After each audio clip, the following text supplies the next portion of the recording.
ಆತ್ಮೀಯ ಬಂಧುಗಳೇ, ಮಹಾಭಾರತ ಭೀಷ್ಮ ಪರ್ವ. ಹಿಂದೆ ನಾವು ಉದ್ಯೋಗ ಪರ್ವವನ್ನ ತಿಳ್ಕೊಂಡು ಆ ಒಂದು ಅಧ್ಯಾಯ ಮುಗೀತಲ್ವಾ. ಈಗ ಭೀಷ್ಮ ಪರ್ವವನ್ನ ತಿಳ್ಕೊಳ್ಳೋದಕ್ಕೆ ಪ್ರಯತ್ನ ಮಾಡೋಣ. ಇದರಿಂದ ಇವತ್ತು ಶಿಬಿರ ಸ್ಥಾಪನೆ ಮತ್ತೆ ಯುದ್ಧದ ನಿಯಮಗಳ ನಿರ್ಣಯ ಈ ವಿಚಾರದ ಬಗ್ಗೆ ನಾವು ತಿಳ್ಕೊಳ್ಳೋಣ. ಈಗ ಅಲ್ಲಿ ಯುದ್ಧ ಮಾಡಬೇಕು ಅಂತ ಹೋದಾಗ ಜನಗಳು ತಂಗೋದಕ್ಕೆ ಮತ್ತೆ ಆ ಯುದ್ಧದಲ್ಲಿ ಏನಾದರೂ ಏಟಾದ್ರೆ ಅವ್ರನ್ನ ನೋಡ್ಕೊಳ್ಳೋದಕ್ಕೆ, ಶುಶ್ರೂಷೆಯನ್ನ ಮಾಡೋದಕ್ಕೆ, ಮತ್ತೆ ಊಟ ಉಪಚಾರಗಳು ಅಡಿಗೆಗಳನ್ನ ತಯಾರು ಮಾಡೋದಕ್ಕೆ, ಮತ್ತೆ ಆ ಸಾಮಗ್ರಿಗಳನ್ನೆಲ್ಲ ಇಟ್ಕೊಳ್ಳೋದಕ್ಕೆ ಬೇಕಾದಷ್ಟು ಶಿಬಿರಗಳನ್ನ ಸ್ಥಾಪನೆ ಮಾಡಬೇಕಾಗತ್ತಲ್ಲ. ಆ ವಿಚಾರ ಮತ್ತೆ ಯುದ್ಧ ಮಾಡಬೇಕಾದ್ರೆ ಕೆಲವೊಂದು ನಿಯಮಗಳನ್ನ ಹಾಕ್ಕೊಳ್ತಾರೆ. ಹೇಗಂದ್ರೆ ಹಾಗೆ ಇಷ್ಟ ಬಂದಾಗೆ ಯುದ್ಧ ಮಾಡೋ ಹಾಗಿಲ್ಲ. ನಿಯಮಗಳನ್ನ ಹಾಕೊಂಡಿರ್ತಾರೆ. ಆ ನಿಯಮಗಳ ಒಳಗಡೆನೆ ಅವರು ಯುದ್ಧ ಮಾಡ್ಬೇಕಾಗತ್ತೆ. ಆ ನಿಯಮಗಳು ಏನು ಅದೆಲ್ಲ ನಾವು ಇವತ್ತು ತಿಳ್ಕೊಳ್ಳೋಣ. ಮೊದಲಿಗೆ ಇಲ್ಲಿ ಈಗ ಭೀಷ್ಮ ಪರ್ವ ಶುರುವಾಗ್ತಾ ಇರೋದ್ರಿಂದ ಒಂದು ಶ್ಲೋಕ ಇದೆ, ಪ್ರಾರ್ಥನೆ ಮಾಡ್ಕೊಳ್ತಾ ಇದನ್ನ ಶುರು ಮಾಡಬೇಕು. ಆ ಶ್ಲೋಕ ಯಾವುದು ಅಂತ ತಿಳ್ಕೊಳ್ಳೋಣ. ನಾರಾಯಣಂ ನಮಸ್ಕೃತ್ಯಂ ನರಂ ಚೈವ ನರೋತ್ತಮಂ ದೇವೀಂ ಸರಸ್ವತಿಂ ವ್ಯಾಸಂ ತಥೋ ಜಯ ಮುದೀರಯೇತ್. ಅಂದ್ರೆ ಅರ್ಥ ಏನು? ಅಂತರ್ಯಾಮಿಯಾದಂತಹ ನಾರಾಯಣ ಸ್ವರೂಪನಾದ ಭಗವಂತ ಶ್ರೀಕೃಷ್ಣ, ಅವನ ಸಖ ಯಾರು? ನರರತ್ನ ಅಂದ್ರೆ ನರರಲ್ಲೇ ಅಂದ್ರೆ ಏನು, ನರ ಮನುಷ್ಯರಲ್ಲೇ ರತ್ನನಾಗಿರುವಂತ ಅರ್ಜುನ, ಮತ್ ಅವನ ಲೀಲೆಯನ್ನ ಪ್ರಕಟಗೊಳಿಸುವಂತಹ ಭಗವತಿ ಸರಸ್ವತಿ, ಮತ್ ಅದರ ವಕ್ತಾರನಾದಂತಹ ಭಗವಂತ ವ್ಯಾಸ. ಅಂದ್ರೆ ಅದನ್ನ ಯಾರು ಹೇಳಿರೋದು ಅಂತ ಅಂದ್ಬಿಟ್ಟು, ಈಗ ಭಗವಂತನ ಲೀಲೆಗಳನ್ನ ಸರಸ್ವತಿ ನಮಗೆ ಬುದ್ಧಿ ಕೊಟ್ಟು ನಮ್ಮ ನಾಲಿಗೆಯಲ್ಲಿ ಆಡಿಸಿದ್ರೆ ಮಾತ್ರನೇ ಆ ಮಾತುಗಳು ಬರೋದಕ್ಕೆ ಸಾಧ್ಯ ಆಗೋದು. ನಾವು ಅನ್ಕೊಂಡ್ಬಿಡ್ತೀವಿ ನಾವೇ ಹೇಳ್ತಾ ಇರೋದು, ನಮ್ಮಷ್ಟು ಗ್ರೇಟ್ ಯಾರು ಇಲ್ಲ ಅಂತ ಅನ್ಕೊಳ್ತೀವಿ.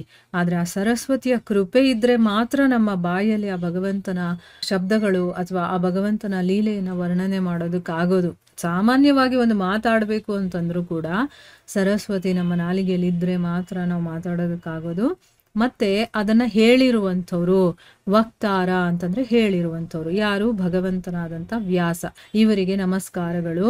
ಮತ್ತೆ ಅಸುರಿ ಸಂಪತ್ತಿಗಳನ್ನ ನಾಶ ಮಾಡಿ, ನೋಡಿ ಸಂಪತ್ತು ನಮ್ಮಲ್ಲಿ ಬೇಕಾದಷ್ಟಿರುತ್ತೆ, ಆದ್ರೆ ನಮ್ಮಲ್ಲಿ ಅಸುರಿ ಸಂಪತ್ತುಗಳಿದೆ. ಅಂದ್ರೆ ಅಸುರರಿಗೆ ಏನೆಲ್ಲ ಇರುತ್ತೋ ಕೆಟ್ಟ ಅಭ್ಯಾಸಗಳು, ಗುಣಗಳು, ಅದು ಆ ಸಂಪತ್ತು ನಮ್ಮಲ್ಲಿದೆ. ಅದನ್ನೆಲ್ಲ ನಾವು ದೂರ ಮಾಡಿಕೊಂಡು ದೈವಿ ಸಂಪತ್ತುಗಳನ್ನ ನಾವು ಧಾರಣೆ ಮಾಡ್ಕೋಬೇಕು. ನಮ್ಮ ಒಳಗಡೆ ದೈವಿ ಸಂಪತ್ತುಗಳು ಬರಬೇಕು.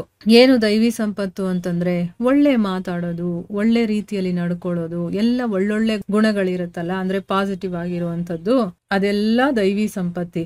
ಆದ್ರೆ ನಮ್ಮಲ್ಲಿ ಅಸುರಿ ಸಂಪತ್ತಿಗಳಿದೆ. ಅದಕ್ಕೋಸ್ಕರ ಅಸುರಿ ಸಂಪತ್ತಿಗಳನ್ನ ನಾಶ ಮಾಡಿ ಅಂತಃಕರಣದ ಮೇಲೆ ವಿಜಯವನ್ನ ಪ್ರಾಪ್ತಿಗೊಳಿಸುವಂತಹ ಮಹಾಭಾರತ ಗ್ರಂಥವನ್ನ ಅಧ್ಯಯನ ಮಾಡಬೇಕು.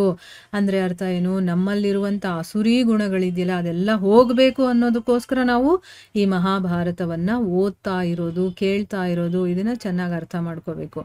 ಯಾವಾಗ ನಾವು ಇದನ್ನ ಕೇಳಿ ಅದರ ಒಂದು ಒಳಾರ್ಥಗಳೇನಿದೆಯೋ, ತತ್ವಗಳೇನಿದೆಯೋ ಅದನ್ನ ತಿಳ್ಕೊಳ್ತಾ ಹೋಗ್ತೀವೋ, ನಮ್ಮಲ್ಲಿರುವಂತ ಅಸುರಿ ಗುಣಗಳೆಲ್ಲ ಹೋಗುತ್ತೆ. ನಮ್ಮ ಅಂತಃಕರಣದ ಮೇಲೆ ವಿಜಯವನ್ನ ನಾವು ಪ್ರಾಪ್ತಿಗೊಳಿಸ್ಕೊಳ್ತೀವಿ. ಈಗ ನಮ್ಮ ಒಳಗಡೆ ಇರುವಂತ ಕೆಟ್ಟ ಗುಣಗಳೆಲ್ಲ ನಾಶ ಆದ್ಮೇಲೆ ನನ್ನ ಒಳಗಡೆ ಬರೀ ಒಳ್ಳೇದೇ ಇರುತ್ತೆ. ಆ ಕೆಲಸವನ್ನ ಈ ಮಹಾಭಾರತ ಮಾಡುತ್ತೆ ಅಂತ ಹೇಳ್ತಾ ಇರೋದು. ಇದು ಬರೀ ಕತೆ ಅಲ್ಲ, ಕಥೆಯ ರೀತಿ ಕೇಳೋದಲ್ಲ.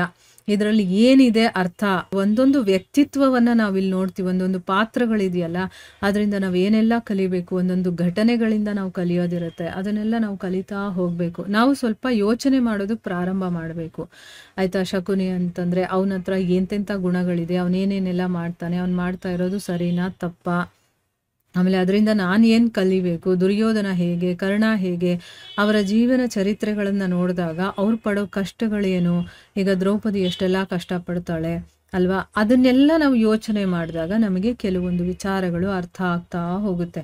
ಆ ರೀತಿ ನಾವು ತಿಳ್ಕೊಳ್ತಾ ಹೋದಂಗೆ ನಮ್ಮಲ್ಲಿರುವಂಥ ಅಸುರಿ ಸಂಪತ್ತುಗಳನ್ನ ನಾಶ ಮಾಡುವಂಥ ಶಕ್ತಿ ಈ ಒಂದು ಮಹಾಭಾರತಕ್ಕಿದೆ ಅನ್ನೋದನ್ನ ಇಲ್ಲಿ ಹೇಳ್ತಾ ಇರೋದು, ಆಯ್ತಾ?